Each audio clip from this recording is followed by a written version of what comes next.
This is the JWN Podcast.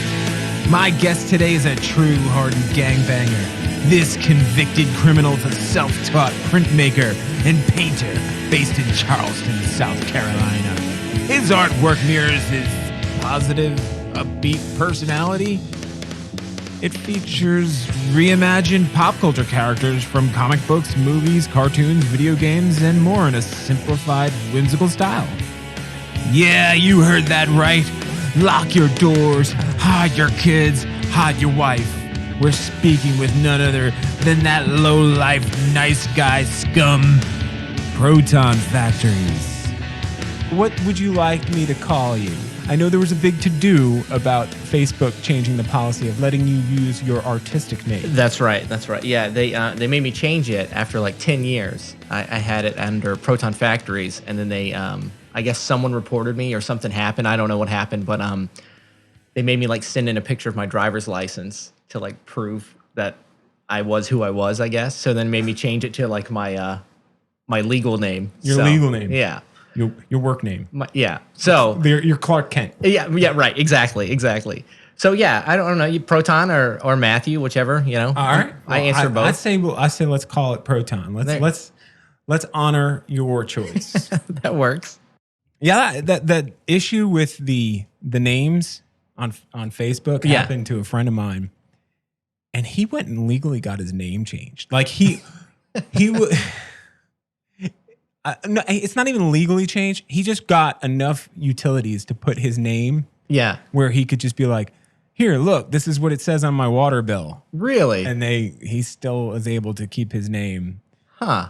Yeah. I don't know. He took it way too seriously. Agreed. Yeah.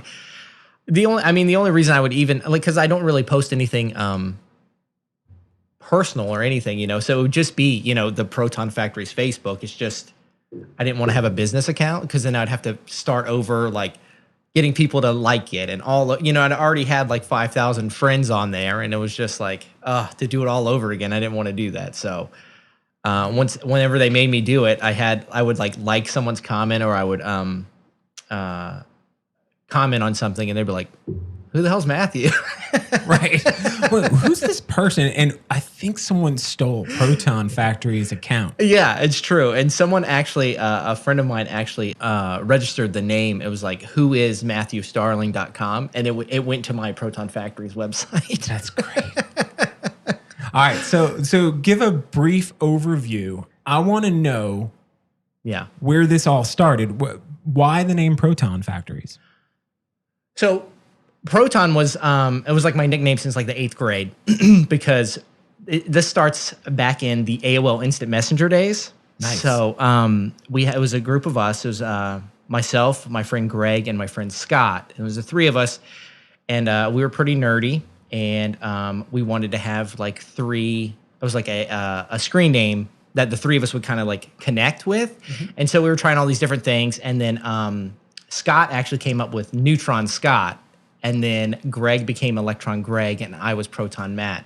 And that's basically how it started. And it's kind of funny how it all kind of like, I became like, I was already like a positive person, but then it didn't really, it didn't register to me that like, that name fit so well. And so that's exactly what happened. So, and then I just kind of dropped the Matt off of it, you know, from AOL Instant Messenger. And then I was doing graffiti. Mm-hmm.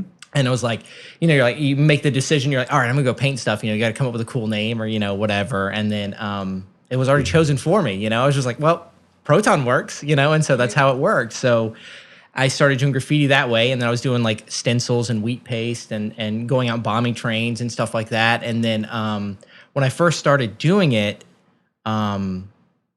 it was mainly for my friends. Like I didn't realize that everyone saw it that walked by, you know? So it was just kind of like, I did like these Mario things or stuff like that. And it was just kind of like, I messaged my friend like, oh dude, did you see that Mario I put up on, you know, King Street or whatever? And there's like, yeah, everyone saw it, you know? So the police have a record. Yeah. So, so that's how it all started is I started doing that. And then, that's how I got the moniker Proton is how I did that. And then, so I was doing graffiti, and then I actually became public enemy number 1 in Charleston County for a minute, which That's a badge of honor. It is.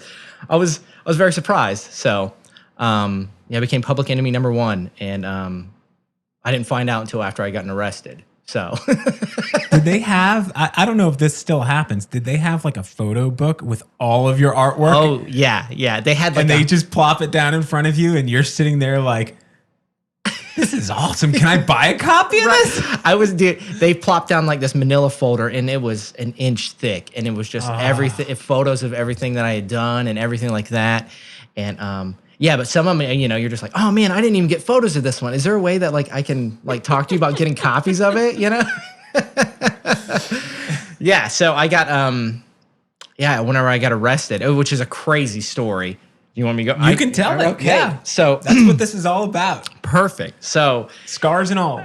yeah. So years ago, this is many moons ago.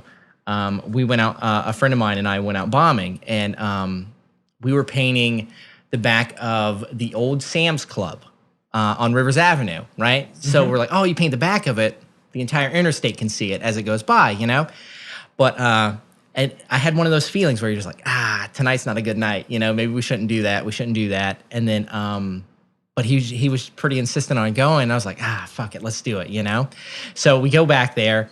And the whole time I go up there, I'm like, dude, let's just do 2 letters, So it'd be just the first 2 letters, I'd just do a PR, and then he would do the first 2 letters of his name, and then, let's just get out of there, Yeah. And so we start painting. I look, and I look over to my right, and I see this car pulling up with no headlights on. And I was looking, and I was like, what is that? Oh, fuck, it's the fucking cops. We got to go, So I start running. I'm the fatter of the 2. So, of course, the cop, like, comes after me, right? And so he's running, and, like, so he gets out of his car. He, like, pulls his car up, like, to block me from running away and jumps out. And I was like, oh, shit, well, I guess I'm going this way, right? So I start running the other way, and I'm running. And, like, you would think, like, hey, stop right there. Hey, nope. It's like, you done fucked up now, motherfucker. Oh, and he's like yelling all this stuff at me as I'm running, right? And I was just like, oh God, what am I doing? Like I'm running from the cops. I've never run from the cops before, I'm just painting stuff.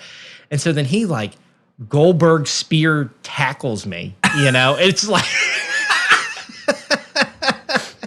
he tackles the shit out of me. And like, I'm just laying there, and he has like his hand on my throat, and I'm just like, dude, I'm not going anywhere. Like, I'm tired. Did you give him props? You'd be like, dude, that was an awesome move. Yeah, I was like, ugh. So yeah, he's like holding me, and then like, I get arrested, and then like, it was funny. Is like after he like had me handcuffed, I was like laying on the ground, and it was like 6 other cop cars pull up, and so all you see is like, it's like this haze where all you see is like the silhouettes of people's legs, and then like headlights, so you can't make anything out. Yeah. And it was like, I just remember it's like a female officer. She like leaned down and was like, why are you doing graffiti? Don't you know gang members do graffiti? And I was just like, yep. Okay. I don't know. And I just like turned over. I was like, I'm not going to even acknowledge this lady, Isn't that a funny misconception? Because every graffiti artist I know is always an artist. Yeah. Or it's like a nerdy white kid. You're like, dude, you couldn't be further from, what actual graffiti artists are. So it's wild. Yeah. But so then I had to go to, they took me down to, the precinct or whatever. Now I'm like a registered gang member, which is funny. They took like full palm, like, what do you call it? Like thumbprint. It was like palm prints and everything like that and all this stuff. So yeah. So now I'm a registered gang member for painting Marios. I'm in that Mario gang. The most positive gang in the... Exactly. What's your motive? Spread happiness. Right, exactly. Fuck that guy, arrest him.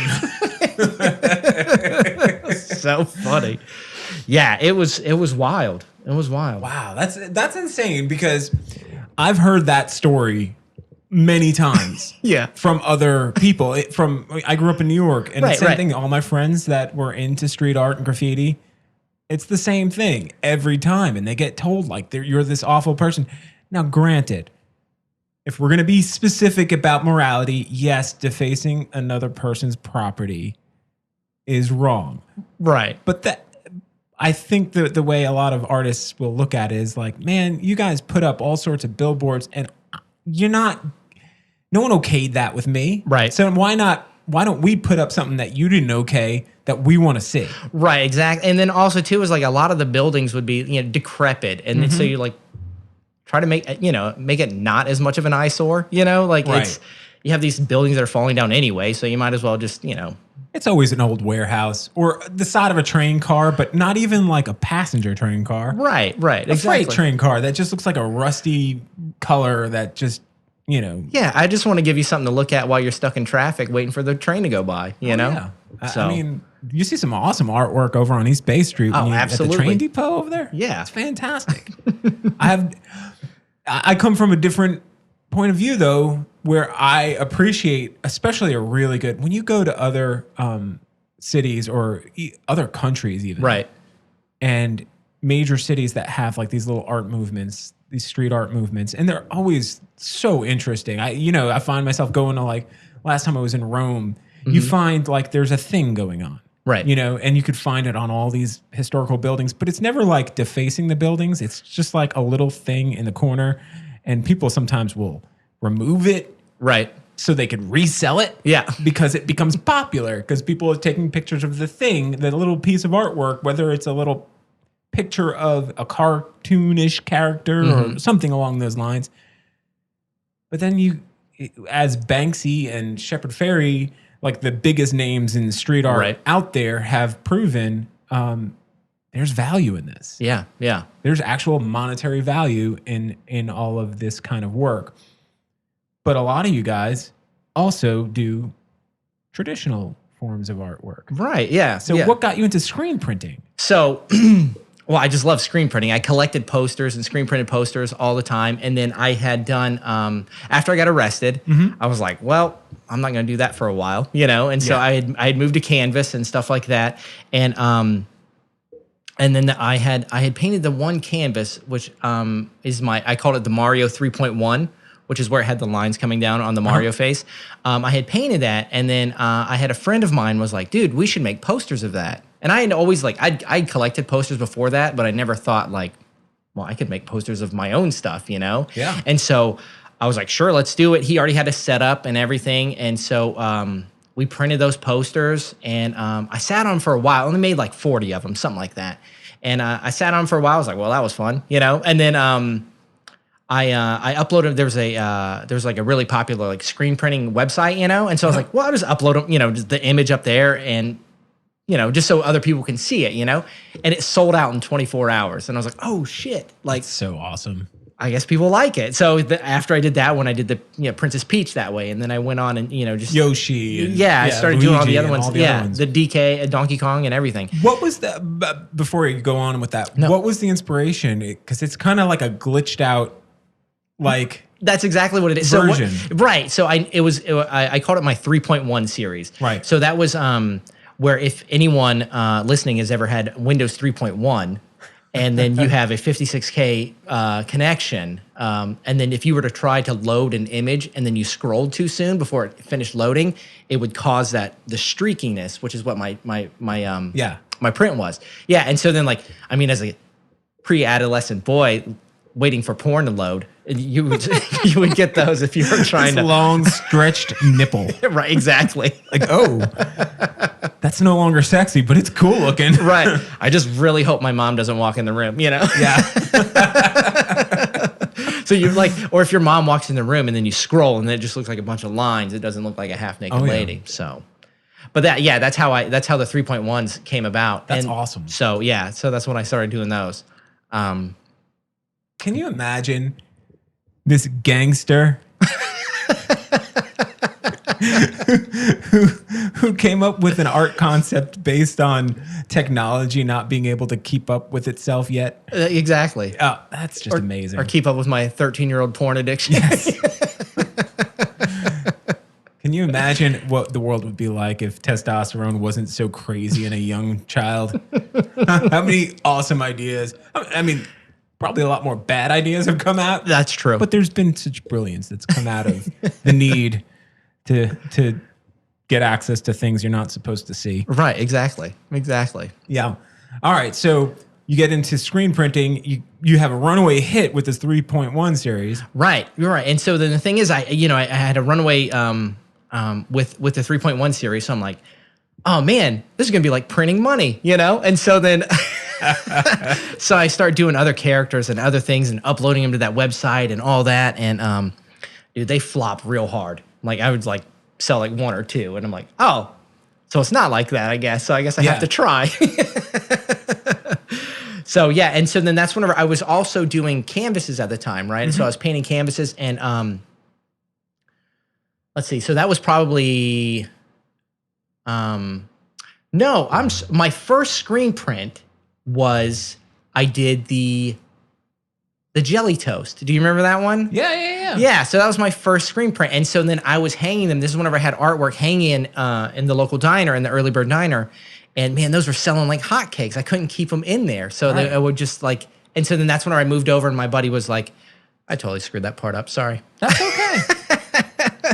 Well, you can tell us a little, because I remember, I think the first time I might have met you in person, you were working at the Early Bird Diner. Yeah, I knew your work. Right. I knew your presence online. Right. And then you're like, you know, I'm in there with my young kids, and I'm like, hey, that's the dude who makes all the Marios and Luigis and stuff. Like, all right, that's Proton Factories. What was really funny about that, what I loved about working there and having your artwork hanging there, was that a lot of people didn't know that you're the one that made those. So you got people's like true reactions to that's so awkward stuff. So yeah, I would love it.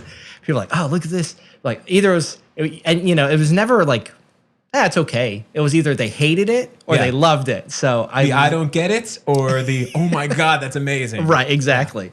So I love those. I'm like, oh man, they're like, oh, who painted this shit? And I'm like, oh man, yeah, I know, he's a real jerk off. Like, just I heard he spits in assholes food. That's right. Which no, he's never done that. I have never done that. No. Nope. So the Early Bird Diner is this cool diner in West Ashley, which is a neighborhood of Charleston. Yeah. For those of you listening in Poland. Right. I think there's one listener in Poland at this point. I see that number come up, and I'm like, Poland? That's awesome. Hey. Hello to the person in Poland. That's right. So now you're worldwide. Oh, yeah. Yeah. It's not just Canada and America anymore. That's right. Poland represent. So it's this diner that, you know, it's a mom and pop diner, amazing food. It's run and operated by just like a lot of artists, musicians. It's just a cool hang, and they've got all of this cool local art on the wall. Yeah. And you could just buy it right off the wall. Right. So it's almost a coffee shop vibe, but in a what they might call in Michigan a greasy spoon. Yeah, there you go. Yeah, it's perfect. It's a greasy coffee spot. Yeah. It's a cool place, man. It's a cool place. And it's a cool place that allows the artists to work there so they can actually make money. Right, exactly. And continue to do their art, because art is hard. It is. It can be. Yeah. So, all right, let's talk about where in your life did you develop the passion just for artwork in general, like creating art? We're going deep. Okay, we'll go real deep. I was a late bloomer on it. Like I never took art class in high school, or I never anything. But I always doodled. You know, I would always do the doodles. But I never like really, I don't know, I never considered myself an artist. And like it's still at some points you're like, you know, when people are like, oh, you know, I'm like, I don't know, I paint things. You know, like it's that title is very, you know, I'm like, I mean, I guess I am, you know? So, but yeah, I guess it was, I don't know, like my early 20s, I guess. I was already out of college. Wow. And yeah, it was real late. So before I even like decided to do things, yeah, that was it. So I guess, I don't know. So when you think of the word artist, who comes to mind? Oh man, I don't even. So I understand what you're saying. There's that imposter syndrome thing. Oh, of course, I'm not that. So right. So when I say the word artist, right? When I don't, no name comes, you know, to mind automatically. But I automatically think in a gallery, or like having, you know, all these. I don't know, you know, or oil, like painting in oil, right, or traditional, like like where it's like. People have feelings for paintings and stuff, you know, like, oh, well, what were your feelings in this painting? I'm like, I don't know. I like purple. You know, that's, that's as far as I get, as deep as I go. What about stickers and things like that? Because that's one of the ways I learned about local artists when I first moved here. Yeah. I was bummed because at the time, this was like, 15, 16 years ago. Right. All of the art galleries downtown, and it's still there, a lot of this. It's since moved on a bit, but it was all like marsh scenes. Here's an Rainbow. Yeah, here's Rainbow Row. Yeah, how many paintings of a Charleston house can you see? Right. And I'm guilty of it too, because I'll take a picture of a Charleston house that if I see it and then I think it looks nice, I'll take a picture. Right, of course. Every once in a while, but it's it's not my main focus. So I get it, but I was bummed out at first, going like, man, this art scene is like, yeah, it's like. And I grew up here, so it's like I've seen it my whole life. So I think that's maybe why I never got into art in high school or even in college, because it was just like I'm not marsh scenes in Rainbow Row, right. And like it just. But then I started seeing stickers for guys like you, Bad John, who's a photographer, and things like that. Ishmael, yeah. And there were all these great artists in the underground. And then, you'd see on the back of like a stop sign, this little picture of like, a pair of underwear. Right, exactly. You're like, what is that? and you'd look, you'd Google it or you'd look it up and you'd find things and then I discovered like there's this thriving art scene here. Yeah, absolutely. Yeah. It was just like kind of like when Culture Clash happened. Like it was just, I know. Moment of silence. Culture Clash was it was the shit, dude. Oh, it was so good. It was so awesome. I loved it. And then it was a matter of time, by the way, of that thing just collapsing on itself. Yeah, it just got too big, I guess. I don't know. I don't even know what happened. I'm friends with the guys that ran it, but I just I don't know what happened, but it just. I think there was a bunch of things that happened. Yeah. But when they tried to bring it back, it was. Whenever you put corporate sponsorships behind something that was totally an underground thing, it gets messy. Yeah, and I understand why they did that. I understand. I'm not even going to fault the organizers for doing that. For looking for financial help, because the problem is the amount of work they had to put in to make those things happen and the amount of help they got did not add up. Yeah, it costs money to do that, and so it wasn't. I get it. But in its heyday, holy cow! Let's describe in your words as an artist who participated what Culture Clash was. I don't know. It was just like this mecca. It was just like It was a whole clash of cultures. It was a festival, basically. It was, yeah, and it was. It was like every kind of walk of life was there, and so it was cool because like I got to be there early and before like the madness was happening. And so it was like real quiet in there. You're like hanging artwork and doing all that stuff, and you get to see like your fellow artist friends that are also hanging stuff in there.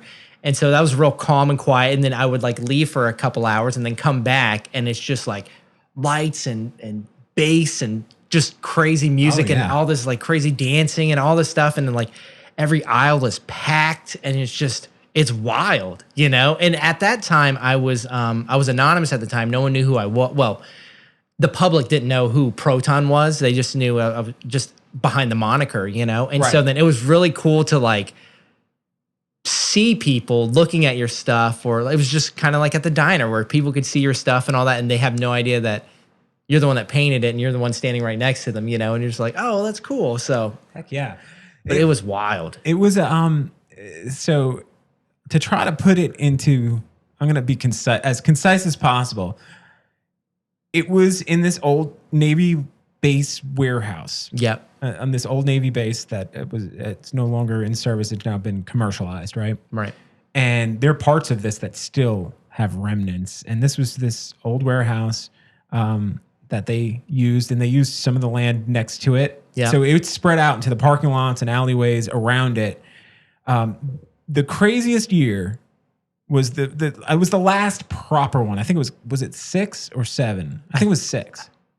I'm not sure. Yeah. It may have been 7. Might have been 7. Yeah. Because the last one they did in downtown Charleston, the resurgent one that it was still cool. Right. Trust me. Yeah, I would take that any day over nothing. Absolutely. But they set up a pool Yep. with a winch, and they had what do you call it? Wakeboarders. Yeah. Basically surfing in this like in an alley. in like 8 inches of water that they had set up, and doing these tricks. They had a jump and a ramp and all this stuff, and they would do these guys are doing like 360s and backflips in this alley. That's just one tiny little part. They had a tent set up with a cabaret type of thing with girls doing like a burlesque show. Yeah. They had roller derby girls coming around. They had twirlers. They had fire breathers. They had multiple stages set up for music. Yeah. Yeah.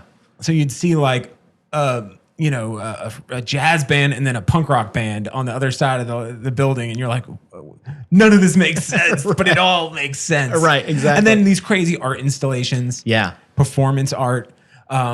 And it was just this amazing experience. They had food vendors. It was like a festival. It was. It was contained in one day, but it was, when you walked around, you're like, I can't believe this exists. Right, right. This is like the most wonderful thing ever. And I don't know if it could ever be recreated, because the way it was done, I mean, they tried to do everything legally, right? I hope. Yeah. They had permits for most of it. Yeah. We'll go with that. Sure. This is recorded. Yeah. So it was something that made it, if it was still going on, it probably could have grown to be like an Art Basel type of thing. Right. Yeah. It was. Yeah. And it was the only thing like it. Anything around, anything even similar. So like artists like myself and, other people that aren't painting the marshes and the Rainbow Rose actually got visibility that way. Oh, yeah. So that helped out a lot of friends that showed there, And so it boosted everybody's just profile in the for community, sure. because now you're seeing these things in context. Right. Of like, oh, this Mario thing that I didn't quite get. Now I'm seeing it in context with like Patch Whiskey's Monsters, or this band, the Royal Tinfoil or something like that. Right. You're putting it into context. Now you're like, oh, this is all part of the same scene. Right. Yeah, absolutely. Yeah. That's, well, I don't want to go too much into how sad we are that doesn't exist. So you got started into art, like thinking about it professionally in your 20s. What do you think, like the teenager, high school kid, what kind of kid were you? Oh man, so I was like, I was kind of nerdy, but then also it was like that. I was that guy that was like nerdy, but then also had a lot of friends. Like I had like friends in every circle. You know what I mean? It didn't. I kind of meshed with everyone. It's who I am now. I haven't. Darcy will get upset if we go anywhere because I know someone there. Right. Wherever we go in Charleston, I know someone there. And if I don't, I won't leave without knowing someone there. Without making a new friend. Right, exactly. So she's always just like, oh, geez, this is going to take forever for us to leave, I'm just here to buy shoes or whatever. And I'm like, oh, sorry. But yeah, so I was very... on my report cards, I got that I was a social butterfly a lot. So that's what I got on there. So, but yeah, I was really big into the hardcore scene. Nice. So I was like a straight edge hardcore kid. And so then, so I was always going to shows and stuff like that. And, like in downtown Somerville, they had this. It was like the American Legion that they would. Oh yeah. For some reason, I don't know why they would rent it out to teenagers, and then we would rent it, and Dude, that's the whole country did that. Yeah, it's wild. Like fire halls and American Legions. Yeah, the punk rock scene, like especially from the 90s. Yeah, up till I imagine now. I don't know. I'm a little older now. Yeah, yeah. My back hurts now. Yeah. So, but they yeah, that was where you had shows. That was it. Yeah, it was so fun is to like find venues that aren't venues and to make them into venues. Like a real big staple was this place called All Books in Somerville, and it was a bookstore, and it had a little cafe. And so then once they closed, you would put up a big sheet of plywood over their big bay window, so that no one would fall out of it. And then you would have shows in there. It was awesome. What was the place on King Street that used to do shows? Maybe about 15 years ago. They had closed up. The Warehouse. It was on King Street. It was in a storefront. Yeah, well, there was one called the Warehouse. Oh, okay. That was the name of it. It was the Warehouse, which is where it's on the corner of King and Wentworth. Okay. Was called the Warehouse. They had that, and then you had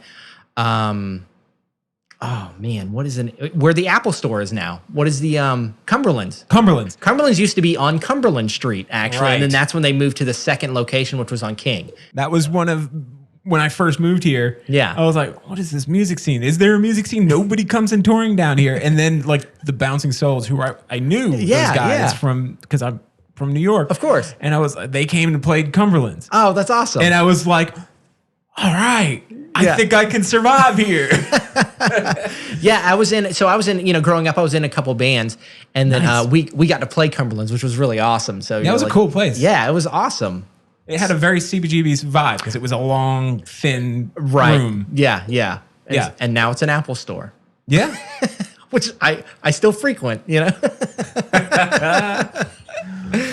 We would like to frequent it if they'll ever open it back up. See, these days are...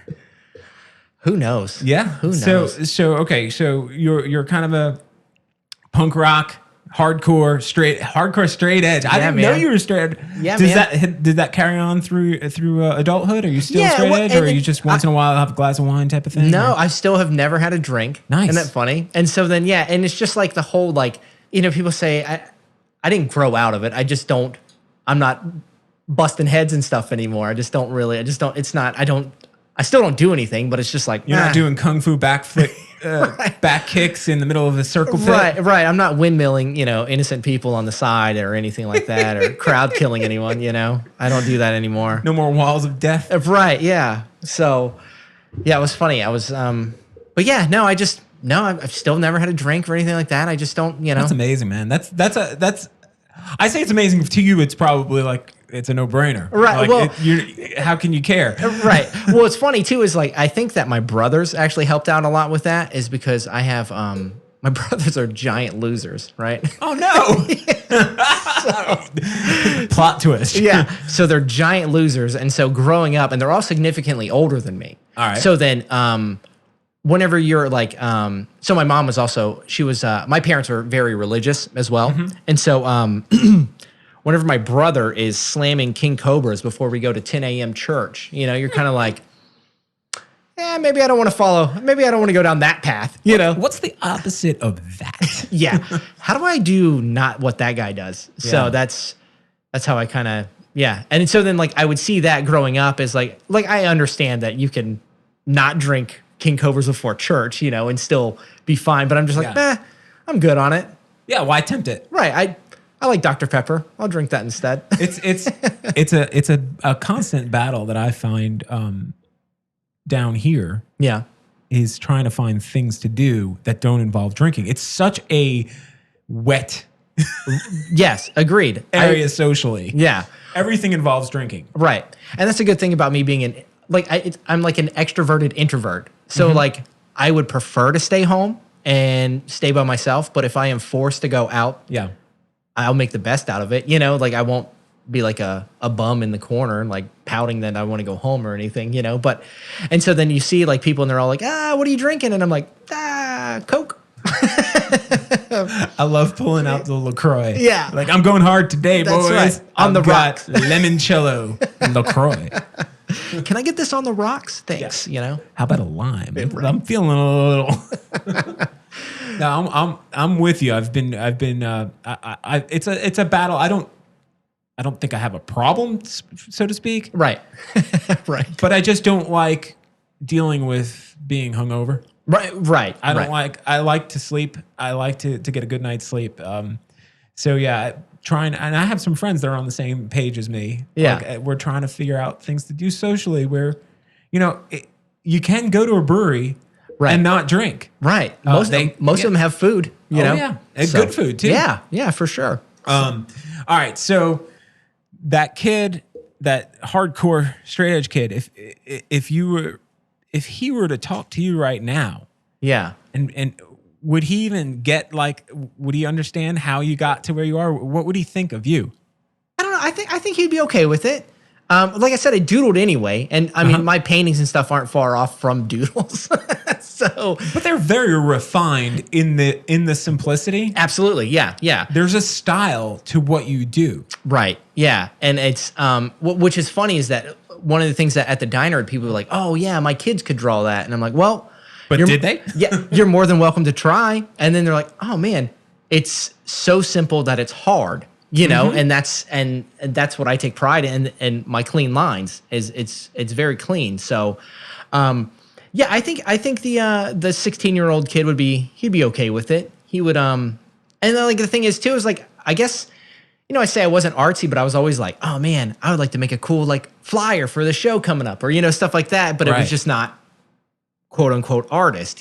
So that's how I think. It wasn't marsh scenes in Rainbow Row, so to me, it wasn't art, so that's growing up. That's how it was. So a lot of your stuff, watercolor comes into play a lot, which is hysterical because it's not really the medium that a lot of people who come out of a street art background would go like, I'm going to do this style and I'm going to use watercolor. Right. So it's very unique because it's just so, it's unique. Yeah. Well, thank you. Yeah. So where did that come from? So that actually that was because of circumstance. Okay. So what happened with that was before I started doing watercolor, I was doing like big, like 24 by 36, like acrylic paintings and stuff like that. And then the recession of 2008, 2009 hit. Right. So I had to get a roommate to help pay my bills and stuff because I ended up getting laid off from my day job. And so I needed someone to do that. So my spare bedroom in my apartment was my studio. So now all that stuff has got to come into my bedroom, Right. And so then I have to paint a lot smaller. So then I couldn't do these giant 24 by 36s because my dresser and stuff is in the way. There's no way to do it. Yeah. So I started painting smaller, and then my friend Trevor, who worked at Artists and Craftsmen, he was like, hey, have you tried, we got this new like paper, you should try it out and see what you think of it. And so I think I got like a sample kit of the watercolors there, and I started doing it, and it was like, oh man, I actually like it. And so then I've been painting watercolor ever since. Like that was it. Like I gave all my acrylic paints away. Like that was it for me, I guess. So a question I commonly ask people is what is something that you had to overcome, and did it open a door? And it looks like this would be the answer. This would be a very good answer as far as like this opened door, because again, how many people are painting in your I'm not saying that other people have your style, but in this kind of style, right, as watercolors. Like I don't know anyone else who does this. Right. As far as like characterizations, like some of the people that I would look to would be like Scott C. is a big he was a big influence on working with the watercolors, and then like Jay Ryan is a big screen print artist and stuff like that. So then like I feel like my style is kind of like a bastardized version of a Scott C and a Jay Ryan, and then me kind of like mixed it all together, and that's how. But then I took Jay Ryan's screen printing and Scott C's watercolors, and that's how it kind of came together, I guess. Yeah. So, but that's the beauty of creativity. It's like it's taking all the things that you love, right? All of these seeds that are planted, or sometimes where they come from, right? And sometimes you don't know, right? Exactly. Just like I know I like this, I don't know where it came from. Exactly. And it could have been something that happened to you when you were 3, right? Who knows? But it's always nice to recognize when you say like, no, I really was like, I love what this guy was doing, and I wanted to see if I could do something, and this is what came out. Right. And I think what it was is that, I collect a lot of Scott C stuff, and I collect a lot of Jay Ryan stuff. And I think that my style subconsciously molded those two in my head, and that's how it came out. And I think that's like, I wasn't like purposely like, oh, how does Jay Ryan do this? Or, how does Scott C, do that? But it was just, as far as like painting and stuff, it was just like, oh, you can do this in watercolor and, have that style, like that no one else is doing, Yeah, and you have this ability now with your style. Yeah. Because there's almost a comic element to it as well. Right. So you get to present yourself and go to cons. Yeah, yeah. So you get to go to like Comic-Con type places or festival Conventions. Conventions. Conventions. There's the word. It'll take me 18 words to get to the one that I'm trying to say. Thank you. But you do these conventions and you fit right in because you'll see a comic book artist, you'll see an author, and then you see this guy, this grinny guy who's neither, but your work fits perfectly. It just like a culture clash type situation. You put it into the context and you're like, of course, this fits perfectly. Right. This makes sense. Have you picked up a lot of new fans that never knew your work at these conventions? Oh, absolutely. Yeah. So then when I first started doing conventions, I got my first table ever was at, I think it was about 6 or 7 years ago. I was actually just talking about this on my Twitch stream. But it was about 6 or 7 years ago is when I did my first table. So comic book stores have this thing called, Free Comic Book Day. Yeah. And it's like the first Saturday in May. And they, you can go in and they give out like 3 free comics and everyone's always doing these like crazy sales and all this stuff like that. And so, I was friends with people that worked at Soundwave Comics in Somerville. Wow. And so, so they were like, hey, do you want to do a table? And I was like, I have no idea what the hell I'm doing, but sure, let's do it, So I just kind of showed up and brought my stuff. And then after I did that show, which was really funny, it was there's a running joke. So I met this guy there, right? Mm-hmm. And so he comes up. So it was myself, my friend Christine Brunson, and then our other friend Cap. He goes by Cap. And so it was just the 3 of us there.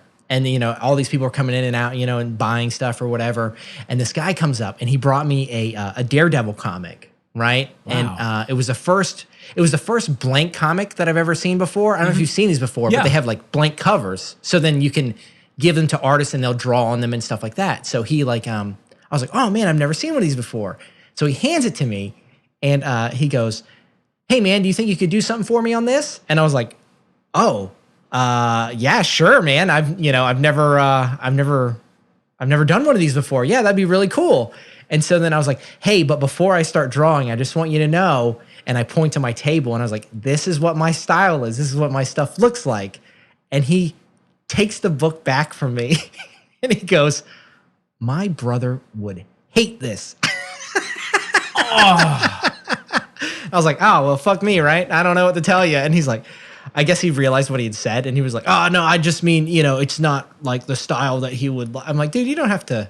It's fine. It's not for everybody, Yeah. So, well, you said it for a reason. Yeah, right. You're like, you don't know what I do you? Yeah, right. Because you're going to get this back and it's going to look like a cross between like Matt Groening and, you're going to be upset. Yeah. It's not going to look like Daredevil. Daredevil's not going to look like he's going to kick your ass. Daredevil looks like he's going to feed your dog and water your plants. Right. It's a very friendly style, an approachable style that you could give a sinister, blind ninja guy. Right, exactly. So that was my first experience ever at doing tables, and now, I had like 10 of them lined up before the Corona came, but then I had this year was going to be the first year I was going to be in Tampa.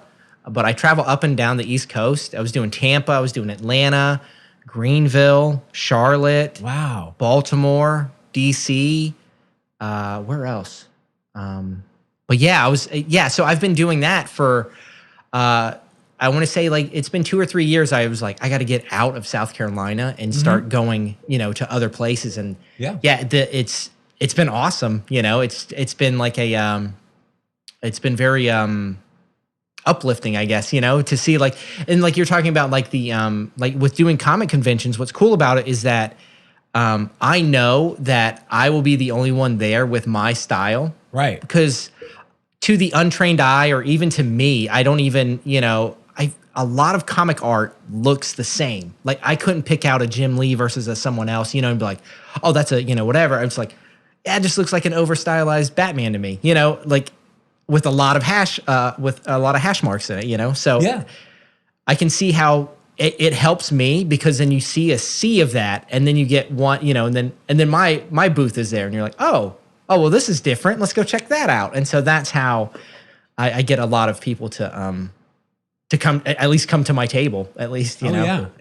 It's definitely, it's something that you can be proud of. And I love the humility of you going like, hey, this isn't like what you're used to seeing. Take a look. Yeah. And I think for most people who understand it, though, when they see it and they go like, oh, this is really cool. Man. Yeah. This is because fan art, there's different levels of fan art, in my opinion. I'm not an expert, Right. obviously. But there's fan art where you do it and it's almost like an exercise.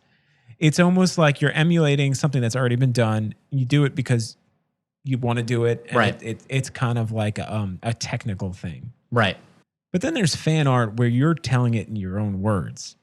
Exactly. When you're telling, you know, you can be a band that sounds like another band. Right. Or you can be a band that's influenced by another band. Exactly. And you're an artist who's influenced by other artists. You can point to artists that it's similar to, but nothing quite the same. Nothing where you go like, it's just like this. Right. It's like you might, a lot of bands will always say it's a cross between Fugazi and Quicksand. It's like that sounds exactly the same. What are you talking about? Right. But yeah, so you can get that, but you have such an individual, unique perspective, and I love that your artwork is so reflective of your personality. Again, the name Proton, positive charge. Right. You're a positive person. Right. Thank you. You spread happiness. You're in the gangster. You're in the happiness gang. That's right. That posse crew. I was in the posse crew. You know what? In current times, that positive crew is probably enemy number one for sure. Absolutely. Like you don't want to be caught being like a nice guy now. Like, Right. Oh, right. you care about other people? How dare you? I have my rights. You son of a bitch. Take that mask off now, Mr. Proton Factories.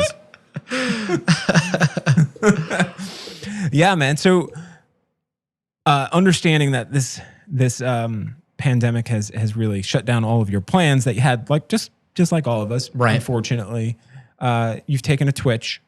Yeah. So I started doing some streaming on Twitch, which it's cool because I play video games. I like play with my son, but like I don't stream video games. They have like an art section, which is really cool.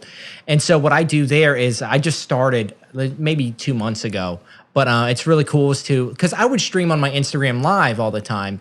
And the problem with that was they could only be an hour long. Mm-hmm. You know, you only had one camera, you know, so I went through and I did all my homework and everything like that. And so I have like my own layout and like my laptop camera is my camera so you can see my face. And then, you know, I have my phone is my second camera to, you know, so you can see what I'm working on and stuff like that.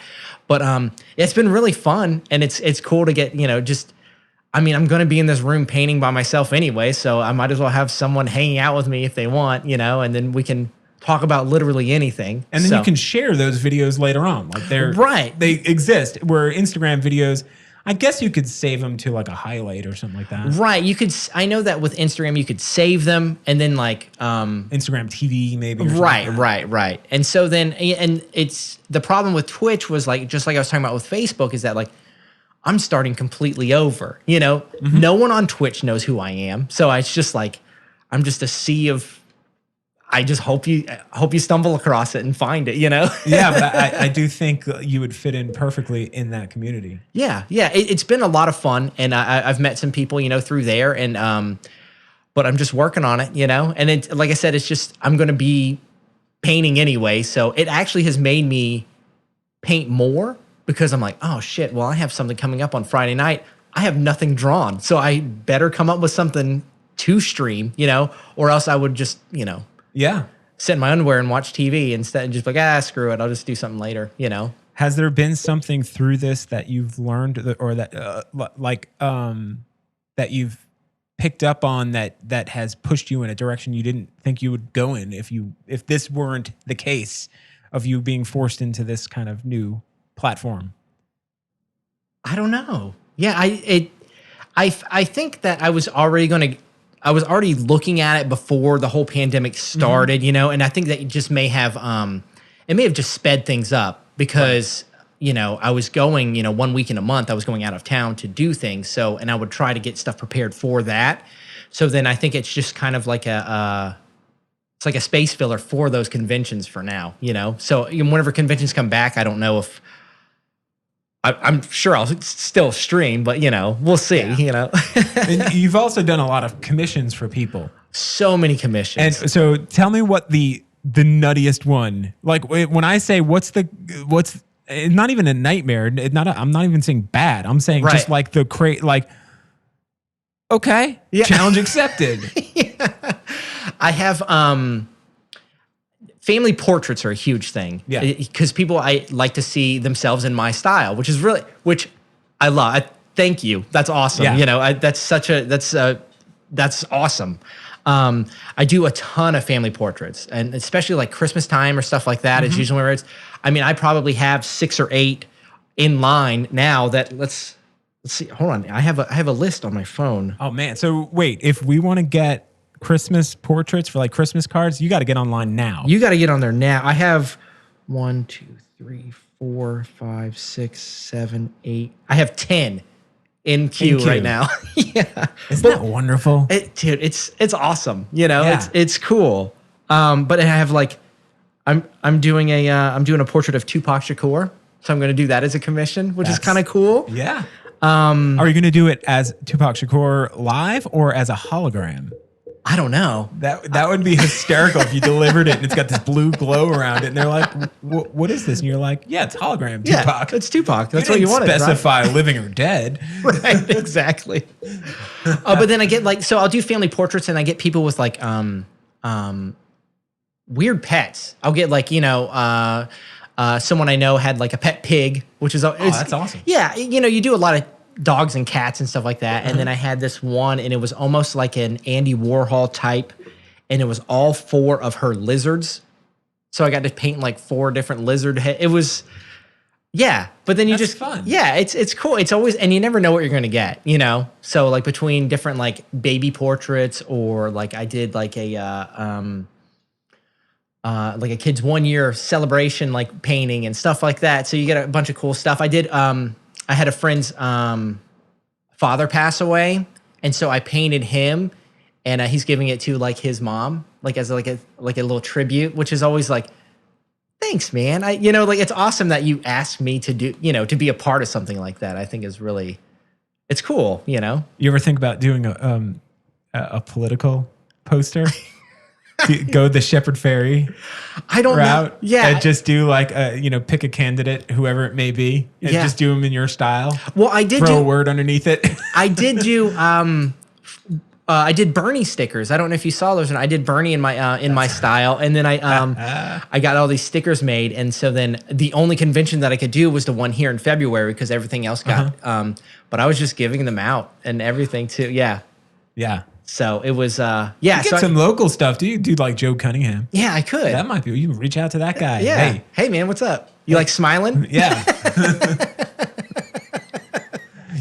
Do you want to get the art community on your side, Mr. Cunningham? Hey, I know a guy. Can do it for you. Heck yeah. If you're listening, Joe. Yeah, Joe. Contact Proton Factory at Proton Factories on Instagram and Twitter. Or go to protonfactories.com or twitch.com/protonfactories. Yep. What's some of the other web presences you got? Jeez, I don't know. MySpace.com/protonfactories. You can check me out there. Dude, when was the last time you opened that thing up? Oh man, I don't know. I actually, probably 2 years ago, I pulled it up and I could see all my like 14-year-old kid face photos, and you're like, oh, so I went in there to save those photos, and then I don't even know if it's still up or not, but yeah. Or like what like LO or LO. Oh, all right. Let's not talk shit about LO. Okay. I am trying to convince people to move to LO. Are you? Have you gone on there lately? No, I just deleted an email from them today. Dude, look on. I'm opening it up on everybody who's not watching. I apologize.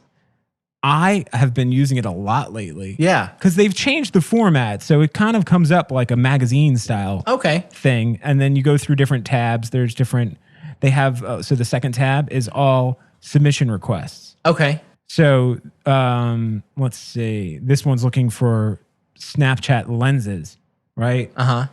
This one is a submission for Raised by Wolves, which is, I guess, a show on HBO. So they want people to do fan art for that. Huh, okay. You know what I'm saying? So they have all that going on. And then you have like your normal feed, which would be like Instagram or something along those lines. No ads. Yeah. No creepiness. You can post links in your posts. Yeah. So you don't have to be like link in bio. Right, and like hack that. And you know, it's very it's everything that you would hope these other places would just go back to. Right. Like early Instagram, but they're trying to do something different now, as I just kind of explained and showed you. But I wish I wish whoever is behind it would step up, like getting people involved with it, because I'm so done with like Facebook and all of that. If I didn't use Facebook to sell things, I probably wouldn't have a Facebook. Right. You know what I mean? Like I said, I don't post anything. I don't care. You know, it's a way for people to contact me for commissions, basically, is what it is. And then I just share whatever I've already shared on Instagram or Twitter or anything like that. Yeah, I'll just throw it on Facebook too. Why not? You know, so my yeah, Facebook is this great marketing tool, but it's also it makes you sad about humanity. Yeah, it really does. I think that, you know why I think that LO didn't get off the ground is because they launched it before they had an app. And I think that was the problem. Right. Do you remember that? Because they stumbled out the gate. They did. And you had to like sign in through the web browser or whatever. And also, if you make anything remotely difficult for people, like with my Twitch, I'll have 5,000 people on Instagram and I'll post about, hey, I'm going live on Twitch right now. If someone has to take one additional step to look at whatever it is and they're like, nope, I'm out. I'm like, well, fuck me. I mean, that's why Friendster went away, right? I don't know. So it went from MySpace to Friendster for a hot minute. I thought it was Friendster first. Or maybe. Yeah, it was Friendster. Yeah. And Friendster was crashing all the time. Yeah. Constantly. They couldn't keep up with the amount of people that were getting onto it. And then people just fled. And then Facebook just kind of came in. I don't know why. I think what happened with Friendster, because it was like MySpace was like, hey, we have music over here. Because that was when you could customize your HTML. You could customize your site and stuff. And everyone was all about that. And I think that's how Friendster died.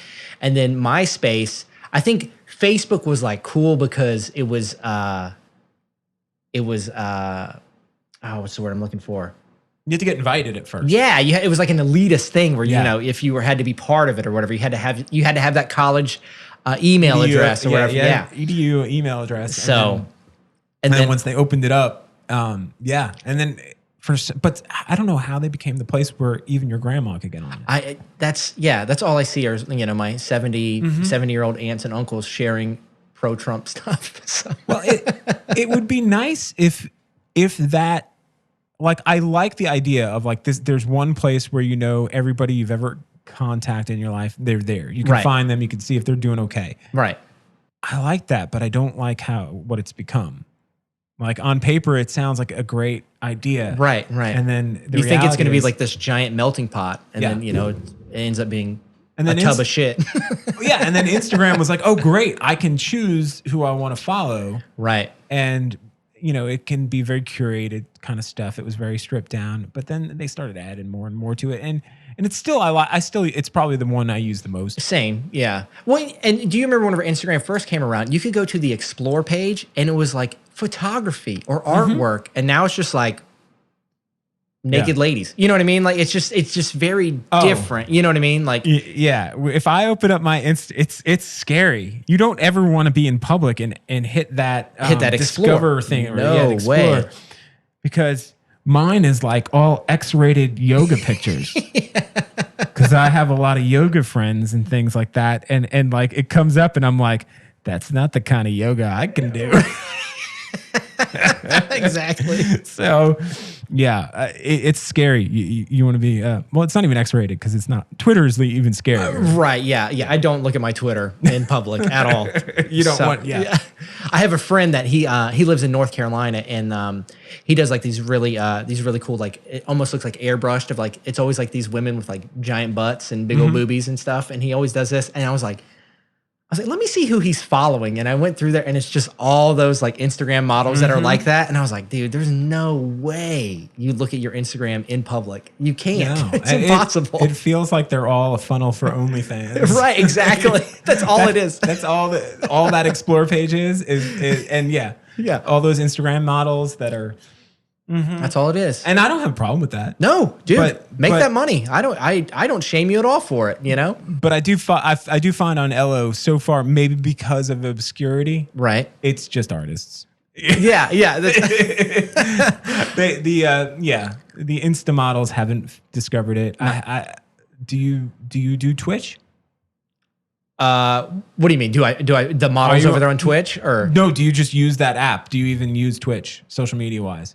Not Twitch. I'm sorry. I mean TikTok. TikTok. No, we just talked about Twitch. Yeah, that's why I was confused. Shit. Yeah. See, you can tell I'm too old for TikTok because I couldn't even tell the difference between Twitch and TikTok.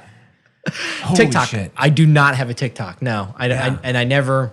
It's like one of those things where I'm just like, I get it. I'm too old for it. It's not for. That's for the kids. It's not for me. You know. Yeah. So like Snapchat, I tried. Yeah. I was like, I think I might be too old. And moved on. Right. And then TikTok, I was like, I'm not even putting my toes in that water. Like, dude, that's for you guys. Yeah. You can have it. This is how I know I'm old, is that I got a Snapchat because, you know, I had some friends and like some hockey buddies that I play with. They all had Snapchat and they're like, oh man, you got to get on it, whatever, you know? And I was like, okay. I had to look up a tutorial on how to like do things on it. That's how I knew I was old. I was like, the interface makes no sense because you got to know you got to swipe this way on a Tuesday, and you're like, what? Yeah, it doesn't make any sense to me. And so I don't even have my notifications turned on. I'll just randomly see something like 4 months after they'd sent it to me, and I'm like, oh, and I'll reply to it, and they're like, I don't even know what I sent you. I'm like, yeah, I don't either. Never mind. Just count me out. I'm sorry. I'm hoping the future of social media is a better, somehow more representative, you know, of what people are in their heart and like in real life. Yeah. Because the weird anonymous, but not even anonymous, just not having the physical person in front of you. That set of like balls that people have to talk to you and treat you like you're not an actual human, like you're just an avatar on a screen. Yeah, the keyboard warriors. Yeah, yeah. I want that to go away. Good luck, though. I know it's yeah. People say stuff like you're not going to punch them whenever you see them, you know, and that's how it feels. And I'm like, okay, well, we'll see. And it's tough because even just in texting in general, every text I type, I always have to read it and go, how can this be taken negatively? Right. Because that's not my intent. It's rarely ever my intent to send a negative text or like that. But sometimes when you read something that's straight to the point, it just comes across like you don't know what happened to them. You don't know if some guy just jumped out of a car in front of them and ran into the median for no reason, causing 20 minutes of traffic. You have no idea what that person's going through when they read your text, and then you just say like, "Hey, I'll be here at 2," and they're reading it like, I'll be here at 2. Right. And you know what I'm saying? Like they're putting their whatever mood they're in on your. They project it onto the whatever you're saying. That's why I overly use emojis. That's my thing. So it kind of gives the context of how I'm saying it is, you know, with the. Which brings me back. Yeah. Artwork. Yeah. The original like hieroglyphics, the original kind of communication is through art. Yeah. Art is also taken in many different ways. It can be interpreted in many ways, but I love that emojis have become like a new language that we all have just accepted as a way to clarify words. Right. Yeah. I love them. Yeah. It's pretty amazing.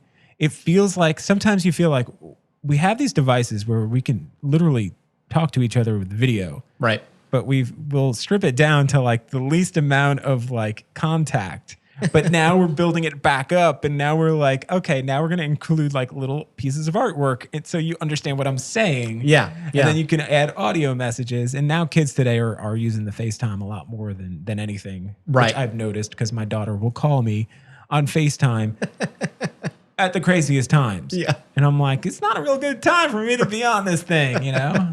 I don't want to be on a video chat now. Right, exactly. Yeah. I've had people call me at work and I'm taking a dump and they're FaceTiming me and I'm like, can I call you back? Yeah. Can you imagine if I answered right now? You'd never do that again. Yeah, man. So, all right. So we've covered a lot today. Yeah. And I'm very excited that most artists that I do talk to through this pandemic have found ways to kind of feed their creative spirit.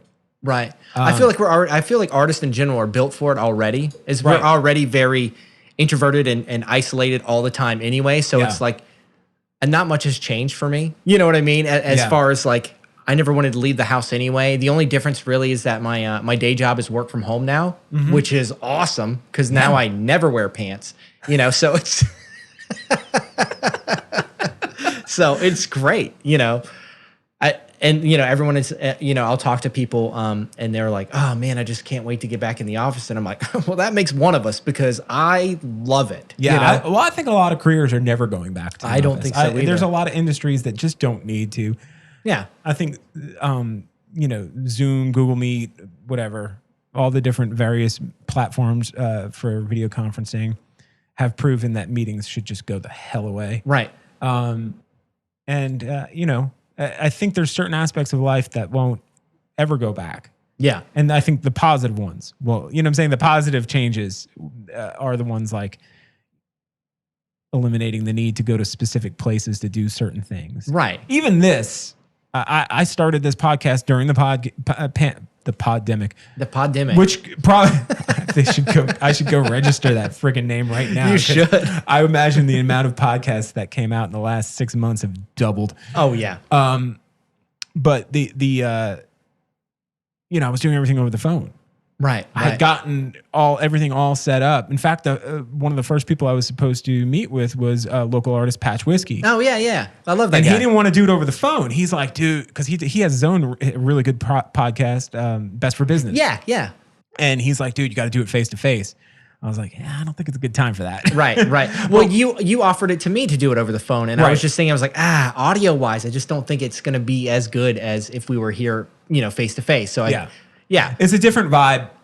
It's a totally different vibe. I'm not against doing it over the phone. Right. And there's a lot of technology now to do it. If the person has the equipment, you could do it and make it sound almost like they're in the room. Like you're in the room. There's tons of services out there that are already in place. So you don't need to, but then there's also the communication that happens when you can look someone in the eye. Correct. And really kind of read the vibe of what's going on. So it's a different animal, but it's not entirely necessary because you could do it over video. This is true. Yeah. And so I think a lot of things will be positive. I'm hoping. Yeah. I love your positivity. And I have been trying to spread, maybe not on the same level as you, but I've been trying to spread like, where's the good side in this? Right. Where's the happiness in this? Yeah. And I hope that come this time next year, we'll have like the quality of life will be better for everybody across the board because of the things we've learned from this. Right.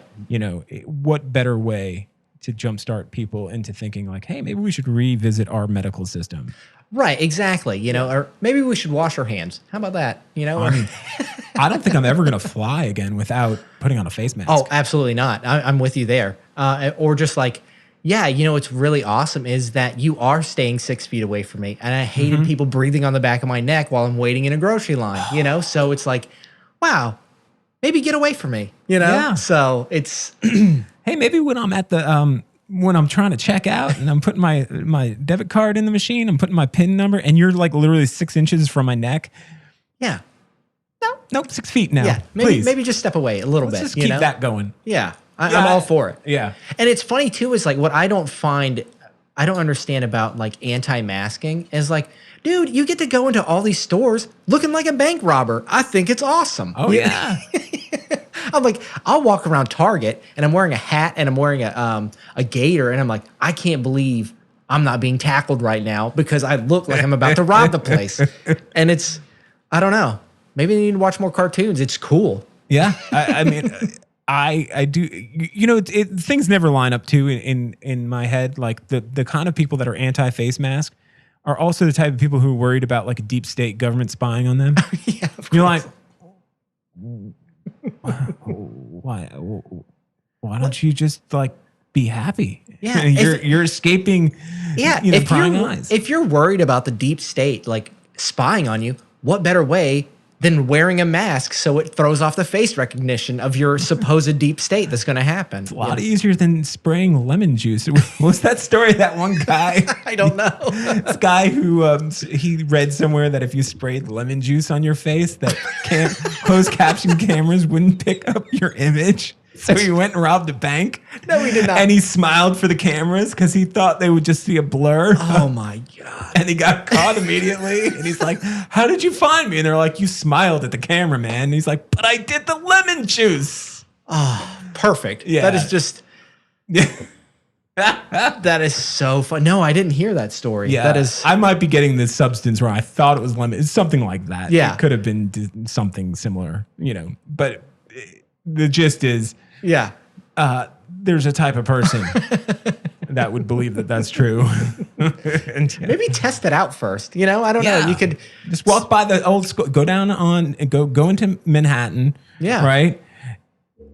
Time travel to back when they had those TV and camera stores where they had cameras pointing Right. through the window, and then you'd see your face up on all like 100 TVs in the storefront. Yeah, And exactly. like little kids would just be there for hours, just jumping in front, like I'm on TV. Right. Yeah. Right.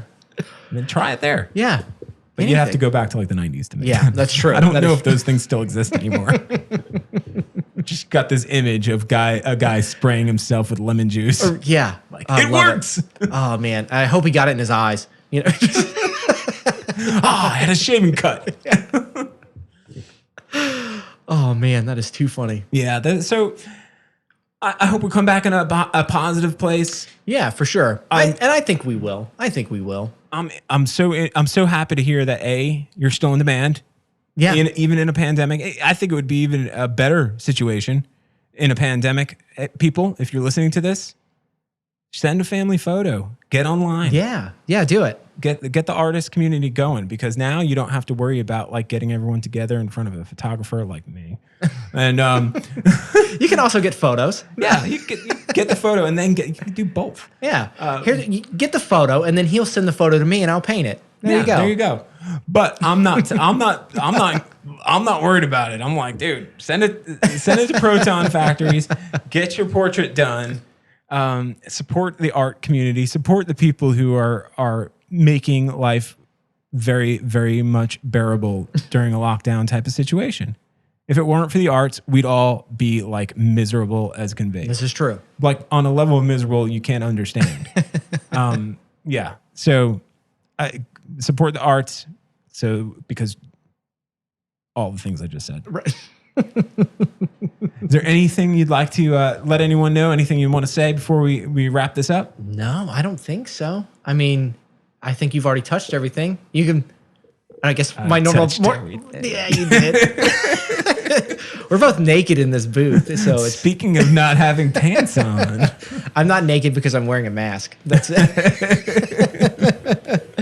Yeah, I guess just the normal social media plug stuff. I guess would be you can follow me on Instagram at Proton Factories or Twitter or Twitch is Twitch TV Proton Basically, just find Proton Factories, and if I'm on there, then I'm there. There's a link tree on any of them that'll bring you to the rest. That's exactly right. Yeah, so you'll be good to go. If you want to, you can go to protonfactories.com. That has all my stuff. If you want to buy stuff, and then or send me an email or anything. Yeah.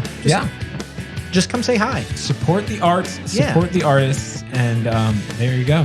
Yeah, I appreciate it. All right, man. Thank you so much. Thanks, man. Thanks so much for having me on this. This is awesome. Thank you for coming, man. This has been a pleasure, and I'm glad to get to to meet up with people and talk to people about stuff that I care about and I know you care about. Yeah. And the people listening definitely care about because that's why they tuned in. That's right. All right, man. Thanks, guys. Yeah, thanks, bud. Have a great